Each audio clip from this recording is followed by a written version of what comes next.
We're going to continue on the subject of tokenization and some of what we just came off of a lively panel. And of course, you had the benefit of hearing the discussion, so I welcome any immediate reactions as well to some of the comments on stage. But with that, I wanted to connect, since we ended up spending much of the discussion on payments in particular, I wanted to connect that to the capital markets, tokenization and capital markets. Clearly, settlement of capital markets and applications are critical. So perhaps you could give us a bit of an overview, from your point here in Brussels, but the development of thoughts around how we support tokenization of capital markets and DLT here in Europe.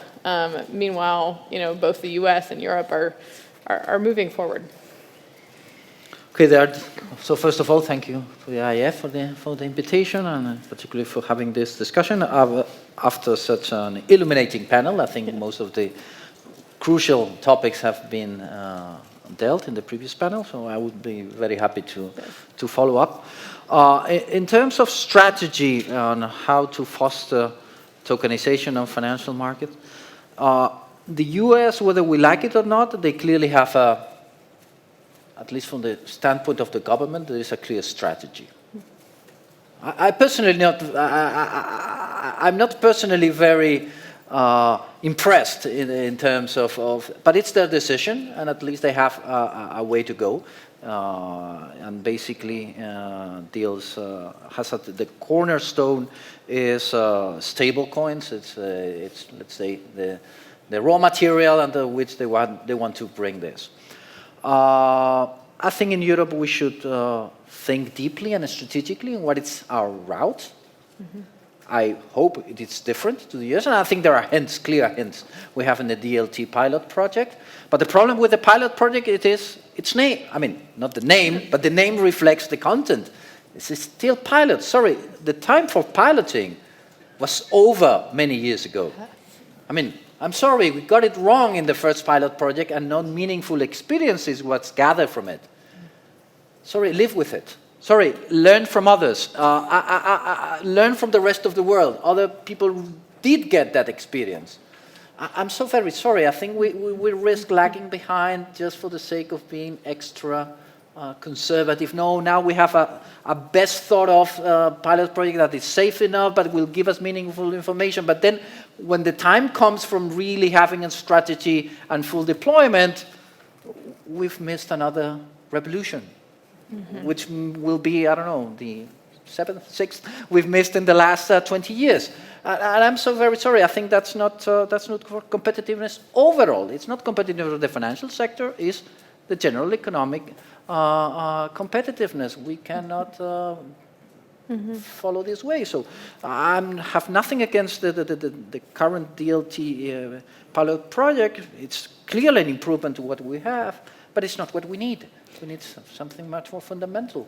Actually, this brings up a discussion that we had yesterday when we had a day full of roundtable discussions. And inside of one of the roundtables, there was exactly this discussion that took place of the word pilot, and it's in and of itself is a problem, suggesting experimentation, and we're past the point of needing to experiment and instead treating tokenization as actually happening for real. And we have to have a strategy how to do that. I hope it's not copy-pasting what the Americans are doing, because they have different problems.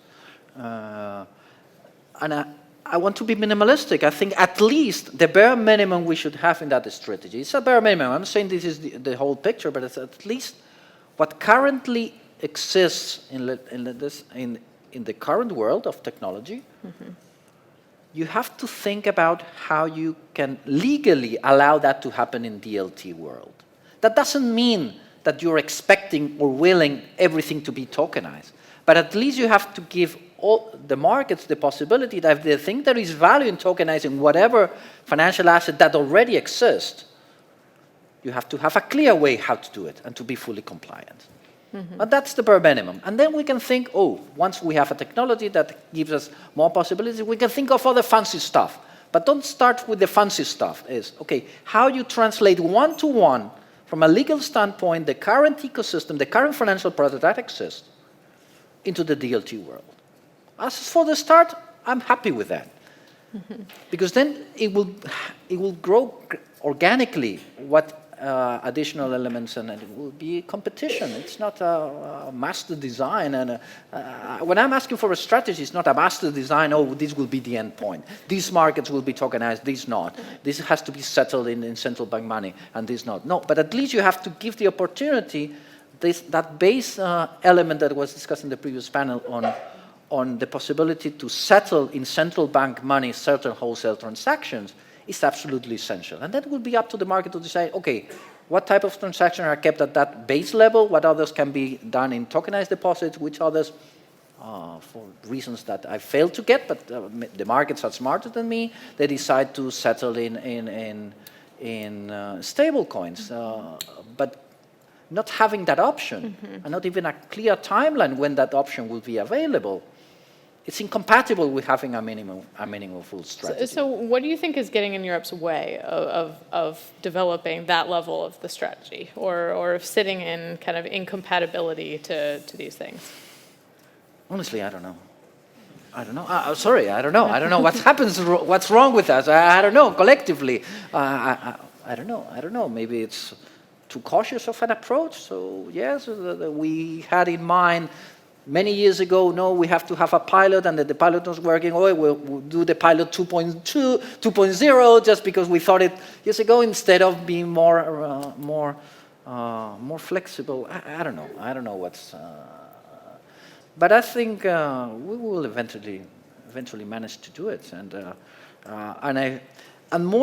time is important. I've concentrated thus far in terms of timing, but the line of travel is far more important. Again, being fast is important, but as long as I'm not fully convinced that other jurisdictions are really on the right track, I know they are flexible enough that if they find out it's not the right track, they will change course almost immediately as flexible, but we are not. We have to understand who we are, okay?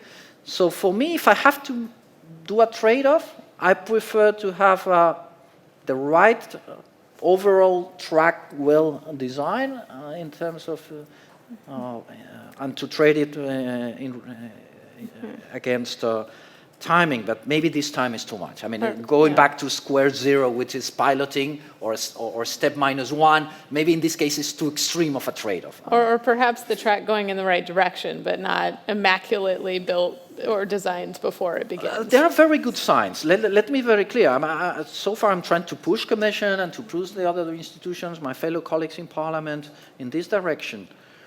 But there are signs that things are going into the right track. Most of what it is in the market integration package that has to do with tokenization, which is the DLT pilot project plus other things, directionally, I have nothing against. I'm not saying it's right, because who am I to say it's right? But I don't see something fundamentally flawed. I think everything is compatible with keeping financial stability. I think it's compatible with bringing more efficiency, and it's compatible with having reduced cost.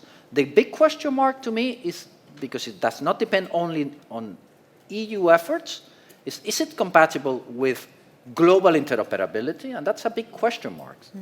Because, as inefficient as the current system is, at least it's global.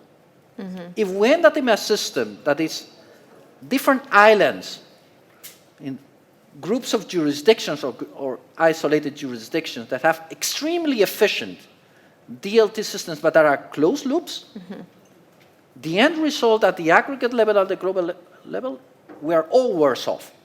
So we have the European way of tokenization. Fine, and it works in this ecosystem. We have all the layers and everything functions. The Americans have a different way, which can be different, but it's not interoperable with the Europeans, and some consortium of Asian countries do other thing. And things are not interoperable. We are all collectively worse off.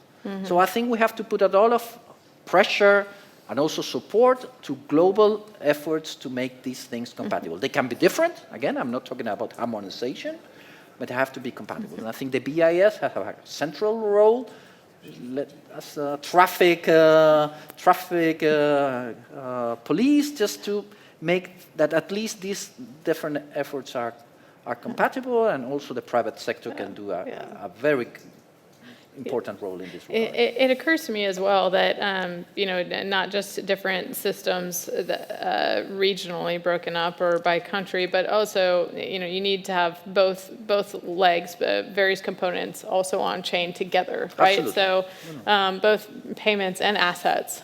Right? If we think about the competitiveness and liquidity and other like longevity of a capital market solution, particularly in Europe where we're talking about having a single market and we're trying to improve its efficiency, like how do you see the progress of thinking holistically here in Europe about those that was aspects? mentioned in the previous panel, I think quite directly, that in theory the benefits of just tokenizing financial assets just by itself, while you make the cash leg in the legacy systems, you can, the efficiency gains, I'm not saying it's irrelevant, but they are marginal. Mm-hmm. There is much more potential, and again, I'm using the words carefully, potential, I don't know what the reality will be, but it seems to be that there is much more potential if you have both legs. There is a lot of synergies in there, and at the different markets, because you have one asset is for holding, but the other market participant maybe use it for collateral. So you need to have a collateral management. You need everything to be DLT compatible. That's why it's important that legally you offer all the panoply, and then the market will decide in which use cases DLT is the way. Everything DLT, just half DLT, that's for the market to decide. But at least from the public sector, we have to provide a full range of options, legally and technically. I think that's the challenge, and not try to guess ex ante. No, but this is going to be the use case that will succeed in the future. We don't know. This is going to be a revolution. Yes, so it has the potential to be a substantial revolution. And a key being let the market decide, right? No, absolutely. Yeah. It's for us to be prepared legally and technically to support anything the market might require. If everything has to be DLT and the future is pure tokenization, fine, so be it. If it's just halfway, it's also fine. It's not for us to decide, but we have to be ready for the 100% potential deployment of DLT. So in terms of being ready, one question that I think a lot of the world has right now is, as the U.S. goes kind of full steam ahead on a number of things, including on U.S. dollar-backed stablecoins. Of course, Europe, amongst many different jurisdictions, is thinking about a lot harder about stablecoins than perhaps previously. How do you view the current kind of regulatory structure and status here in Europe for, I'd say, competing in the stablecoin race, if one wants to think about it that way, or any kind of differences that you're concerned about or whatnot? I know there are lots of consortia being developed. Just where do you think you are in status? Okay, let me step in on some of the comments of the previous panel of how you compare the stack of legislation that is applicable to one particular form of money, which is a deposit, a bank deposit, to the stack of legislation that applies to apparently another new form of money, which is a stable coin. And you may argue that MiCAR is, for granted, it's the best regulation in the world. I'm not claiming it is, but let's, for the sake of the argument, assume it is. Okay, MiCAR, okay, I don't know. I cannot remember how many articles it's in there. The stack of regulation applicable directly or indirectly on issuing deposits, so becoming a deposit-taking institutions, the accumulation over 100 years, I don't know, can fill this whole room, okay? So you cannot tell me that the level of safety that it provides for customers, for the financial system overall, all the different aspects, all the nitty-gritty can be the same of even if you believe 75% of all that regulation are applicable to deposits is nonsense, still the 25% is 3 orders of magnitude larger than MiCAR regulation. So it's impossible, and we start having hints of that. Very fundamentals. For example, in the UK debate. Let's move away from Europe a little bit. Now they start thinking, oh, maybe stablecoins should have access to central bank balance sheet. Oh, come on, fine. You're starting to recreate what a bank is. No, it's the discussion the US had after the 1907 crisis, and they created the Federal Reserve in 1913 precisely to this purpose, to give commercial bank money, access to central bank liquidity. Now you're rediscovering it after issuing your own stable coin as an afterthought? Well, this is a bit of a joke. I mean, this is a very fundamental pillar of what supports private money. Sorry, access to central bank liquidity is not just cannot be an afterthought. Oh, we forgot Article 202. No, sorry, it's a bit of a joke. That's where we are. That's where As we are. 90 or 99% of the use of stable coins is just a bridge between the crypto and the fiat world, fine, you don't need that. But as long as you have eventually stable coins as deposit of wealth of people, these are not minor things. Sorry, we cannot live with MiCA type of regulation, of an ad hoc thing that is extremely lean. Because this is not lean. I'm sorry. We can make it leaner, what applicable, the traditional acquis that applies to deposit-taking institutions, but after keeping as lean as you can, it will be 3 orders of magnitude bigger than a single regulation. So it sounds like you're suggesting that more work needs to be done beyond what exists in MiCA for a European stablecoin framework. If we envisage the role of stablecoins going beyond the current use, yes. Of course, if you wanted to keep it and you keep it confined just as a bridge between the crypto world and the fiat money, okay, fine. So if it's basically some sort of fancy money market fund for people investing in the crypto, okay, you can live with what you have. But if the dynamics in the market, eventually it becomes a real competitor of store of value instrument for the masses, for the general public, or it becomes a real means of payment, this is just a joke. Cannot be. I mean, I'm sorry, because if that were the case, okay, show me how can you regulate deposit-taking institutions in just 200 articles. So of course, I know we also touched on the digital euro, the digital retail euro earlier on the prior panel. I know that there are processes underway currently, and things still to come out on legislation. But where, just where in the process are we? What do we expect next? And do you have any retort or reactions or agreement to the panel previously on their questions? Okay, where we are in the process, I think it's well known. After as rapporteur, I issued the draft report. There was time for all political groups, all my colleagues, to table their own amendments for the whole package, which is not just the digital euro, but the bulk is the digital euro. I think it's 1,700 amendments. Now I'm in the process of processing all those amendments, putting them in what is called compromise amendments, compromise agreements. So basically doing the internal work to have a proposal of legislation to be voted in Parliament before summer, and then to eventually, if that is successful, which it will depend on the will of all political actors, then to start negotiation with the council that finalized its position at the end of last year. And that is basically where we are. I think it's well known, and nothing, I mean, it's not different from the tentative schedule that I issued with the draft report also comes a tentative schedule, and that's, we are on track, but it can derail at any time, hopefully not, and I'm working hard not to be derailed. In terms of the overall discussion of the importance of the retail CBDC, so the digital euro, to be completely honest, first of all, it's the only part that you need co-legislators. To do for me, the important part, which is the wholesale, this potential transformation of financial markets into on-chain financial markets, basically you don't need us. At least in the cash leg. Central banks are completely autonomous in this part. So to do target 2, they didn't need us. And to be the target 2 of the DLT world, whether you want to call it APIA or whatever you want to call it, they don't need us. But the problem is priorities. So opportunity cost, not a winning argument in any political discussion, because nobody really knows what it's about. We know what opportunity cost in this room. So yes, that's why maybe we are lagging behind, because strategically, some of us, collectively, we miss what is really fundamental for the change for the future. Not saying this is not important.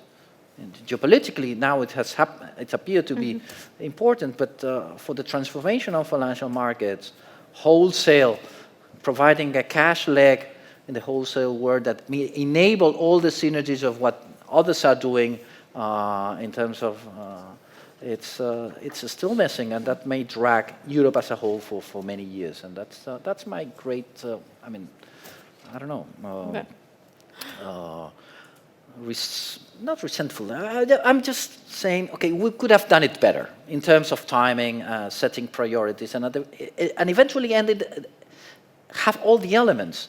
But what was more important, I think we got that wrong years ago. It's not now, and it's not the current actors. That's the problem. We are the legacy. We inherit decisions from others from the past, and sometimes they drove us in the wrong direction. But it's time for us to try to correct it as much as we can, and that's I think where we are.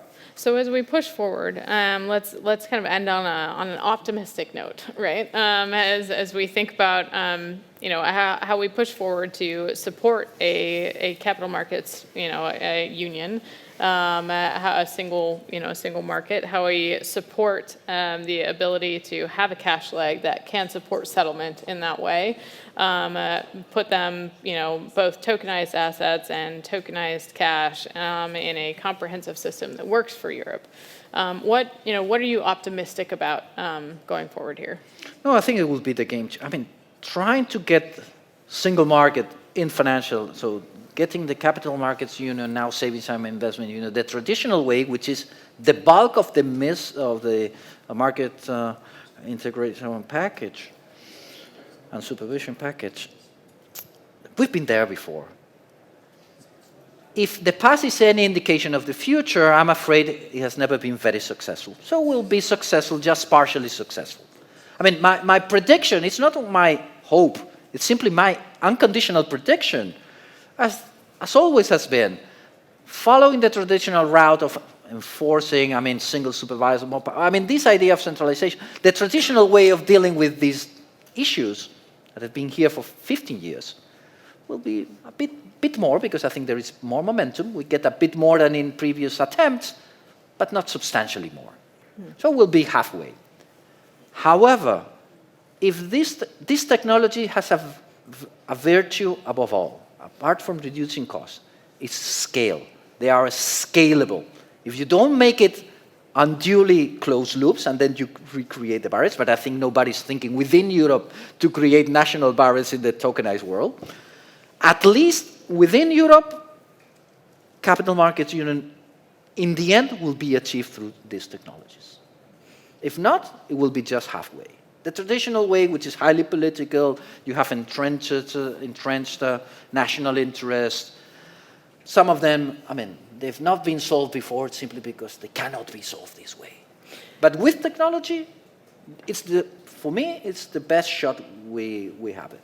But we have to prepare the legal framework for this to happen. And it will happen organically, driven by markets, driven by use cases.